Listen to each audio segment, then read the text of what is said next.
سلام درنو لیدونکو، د نن ورځې تازه او مهمو خبرونو ته ښه راغلاست. په پاکستان کې د مرکزي حکومت د تیلو بیې غورځولې او په 1 لیټر پټرولو کې 6 روپۍ او 18 پیسې او ډیزلو کې 10 روپۍ او 80 پیسې کمې راوستلې ده. پاکستاني رسنۍ وایي د تیلو بیو کې د کمې دا منظوري 13 ورځ د پاکستان لومړی وزیر اعظم شهباز شریف ورکړې ده.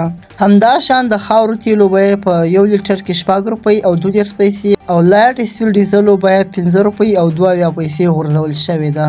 بل خواته د طالبانو پوهنې وزارت مسؤلین وایي د ګرمۍ زیاتوالي له وجې تر 4.5 میاشتې ازموینې وروسته د ښوونځیو 10 ورځې رخصتي تمدید شوه او 10 نورې ورځې به هم د روانې زمرۍ میاشتې تر 10 پورې رخصت وي. د ښوونځیو له زده کوونکو په ځانګړي ډول ماشومانو او هغو کورنیو څخه غوښتل شوي دي چې په ګرمو ساعتونو کې لمر ته له ګرځېدو ډډه وکړي او د خپل ښوونځیو درسونه تعقیب کړي. بلخوا پاکستان کې د څېړنې او امنیتي مطالعې مرکز سینټر فار ریسرچ اینډ سکیورټي سټډیز نومي غیر دولتي ادارې پیکس په خپل تازه راپورټ کې ویلي دي پاکستان کې د جولای په میاشت کې د ترهګرۍ 9 پیښې شوي دي. 81 کسان پکې وژل شوي دي او 21 کسان ژوبل شوي دي. بریدونه 14% او ځاني تاوان 80% شوی دی.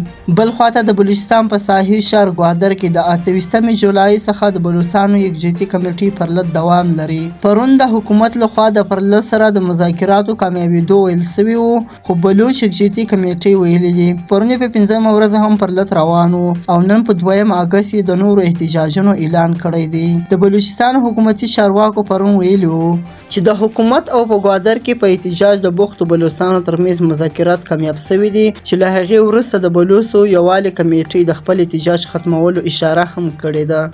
دا و د نن ورځې تازه او مهم خبرونه. سبا نیوز سبسکرایب کړئ او له نورو ملګرو سره هم شیر کړئ.